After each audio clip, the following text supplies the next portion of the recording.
What's up, everyone? It's Shaletta. I'm here getting a phone for one of my newly minted teenagers with Xfinity Mobile. They've got great options, affordable plans, and solid coverage that works for our whole family. With Xfinity Mobile, my daughter can stay connected with me wherever she goes. And did you know when you sign up, you can get an extra phone line free for a full year? Switch to Xfinity Mobile today for more savings, more smiles, and more ways to stay connected. In Minnesota, we pride ourselves on our nation-leading voter turnout and safe, secure elections. Elections allow us to make our voices heard and stand up for the communities and issues we care about. To exercise your right to vote, first make sure that you are registered to vote. After registering to vote, make a plan to vote on or before Election Day, Tuesday, November 5th, 2024. Learn about how to register to vote, cast your ballot, find your polling place, and more by visiting mnvotes.org. Want your boss to put some real action behind the rhetoric when they talk about making your workplace more inclusive? Find out how to hold their feet to the fire and demand diversity on the Diversity Dude podcast. Hello there, and welcome back to the Diversity Dude podcast. I'm your host, Lambert Fisher, marriage and family therapist, award-winning author, and national speaker on the topic of multicultural awareness and diversity.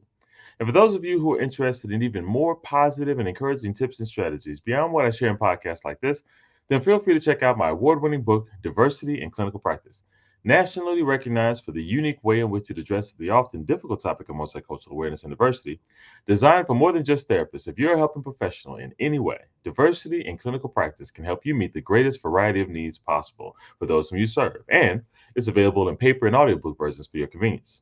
And if you haven't heard it yet, I invite you to visit TED.com and check out my talk called What to Do When You Offend Someone, where I offer a positive and practical perspective on how to navigate unintentional offenses in daily life. To date, it has been viewed over 500,000 times. Check it out for yourself. And if you're encouraged by it as well, share it with a friend. And whether it be through my one-on-one relationship building efforts as a therapist or my informing and empowering efforts as an author or speaker, know that my personal mission is to do my part to improve the world one strengthened relationship at a time.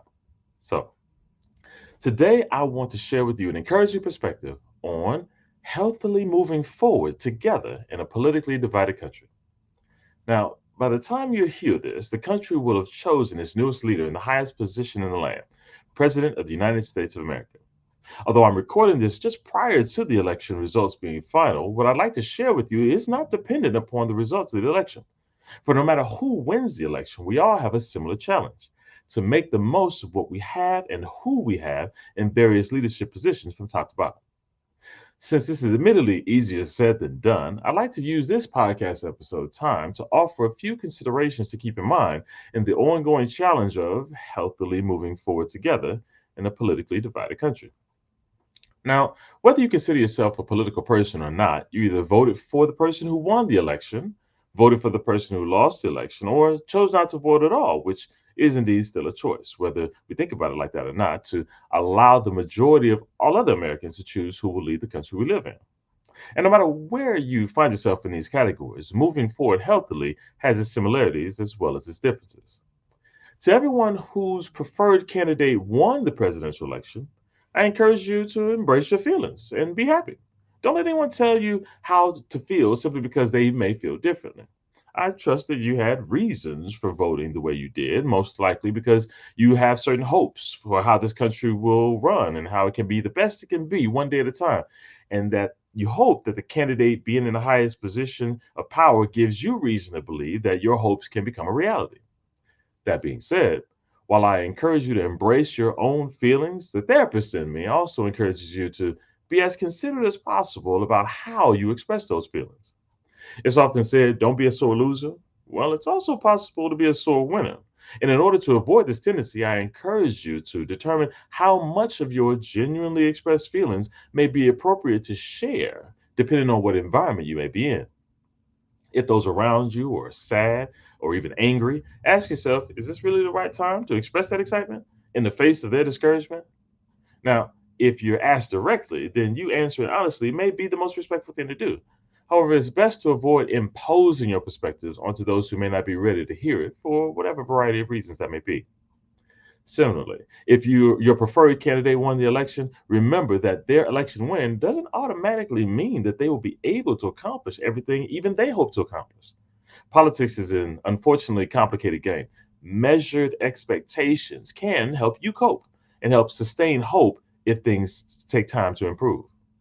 And most importantly, if your preferred candidate won the election, it's also in your best interest to follow up your campaign and voting support efforts with accountability for the leaders whom you voted for.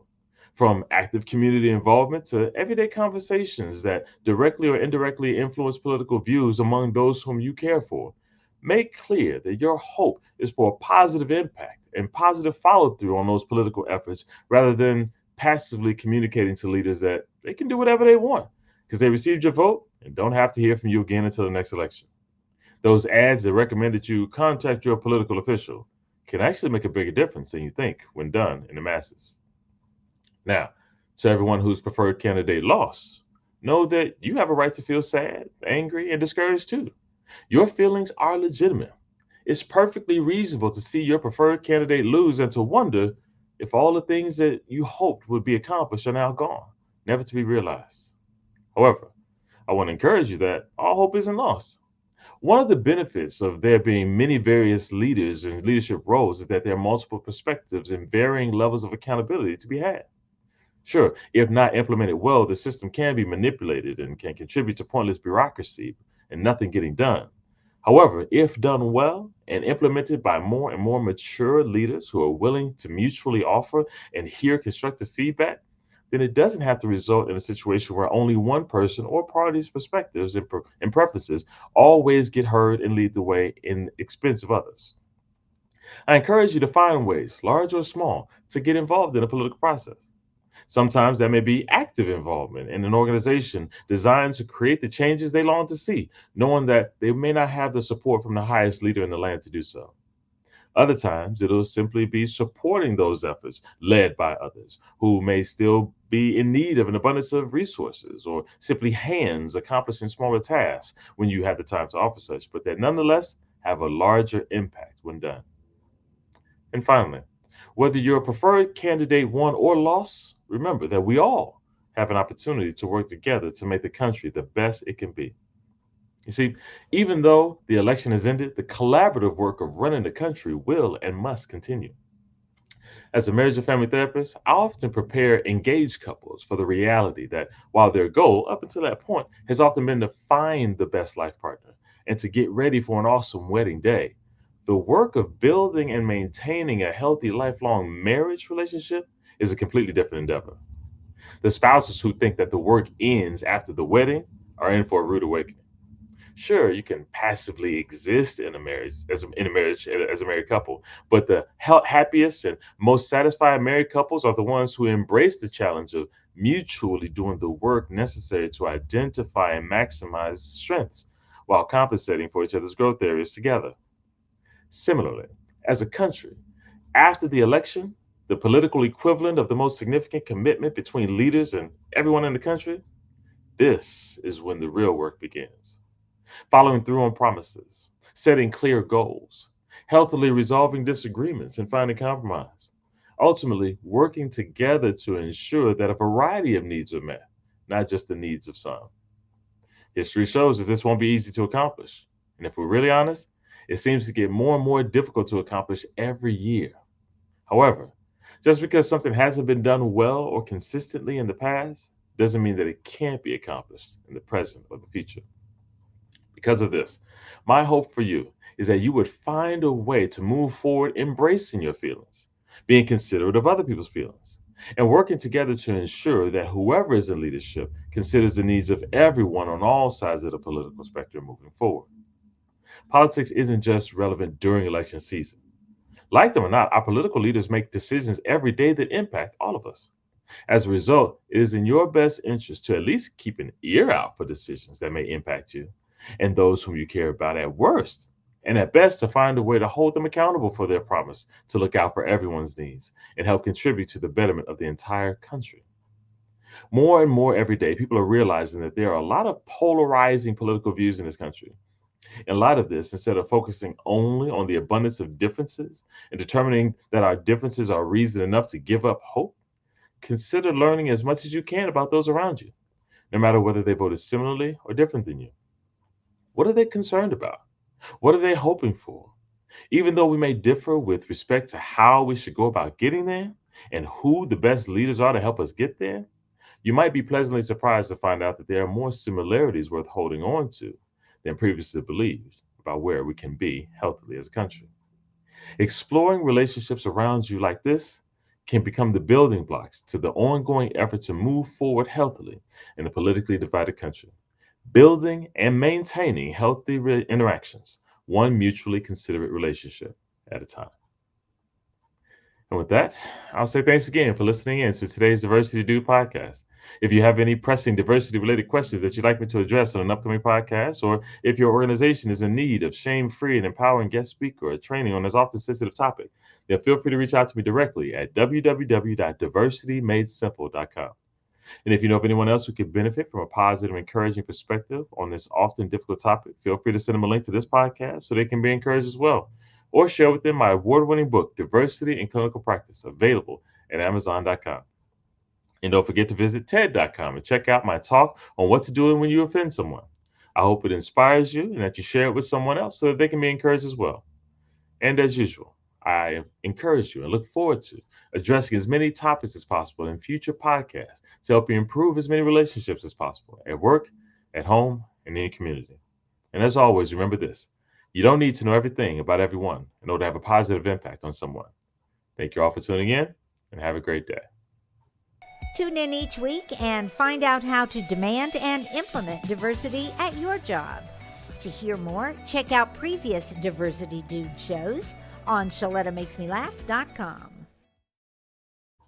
You know Shaletta makes you laugh, but did you know Shaletta Brundage can also make you think and boost your business? Media personality, activist, and comedian Shaletta Brundage founded Shaletta Makes Me Laugh to celebrate and share the best of Black culture. It's a podcasting platform. You can download 10 weekly podcasts hosted by African-American subject experts at ShalettaMakesMeLaugh.com or wherever you find your favorite podcasts. ShalettaMakesMeLaugh.com is also a production house, creating broadcast-quality commercial content. And Shaletta and her team of storytellers create powerful promotional campaigns to get businesses the brand awareness they're looking for. Some of Minnesota's top businesses trust Shaletta, and you can too. Get out the word about your events and products and get in front of communities of color with ShalettaMakesMeLaugh.com. She's got the power to help your business. COVID-19 cases are on the rise, and peak flu season is almost here. Save time and get the updated COVID-19 vaccine and your flu shot at the same time at Hy-Vee. Schedule your updated COVID-19 vaccine and flu shot online today, or just stop by any Hy-Vee pharmacy whenever it's convenient for you. No appointment necessary. Plus, when you get your flu shot at Hy-Vee, earn a 20-cent fuel saver. Your Hy-Vee pharmacy is here to help you and your family stay healthy. Are you the parent or guardian of an adult with autism? If your loved one has no restrictions through court order, then they are eligible to vote. And you can assist them in many ways. Some citizens with autism don't like unfamiliar places and activities. These voters might prefer to cast their ballot at an early voting center. Leading up to Election Day, these early voting centers are less busy and less likely to require waiting. Early voting centers are open all over Minnesota, and you can vote there right now. Or you can request an absentee ballot to vote by mail. That's right. Eligible voters can cast their ballots without ever leaving home. On Election Day, curbside voting is another option to make voting easy and comfortable.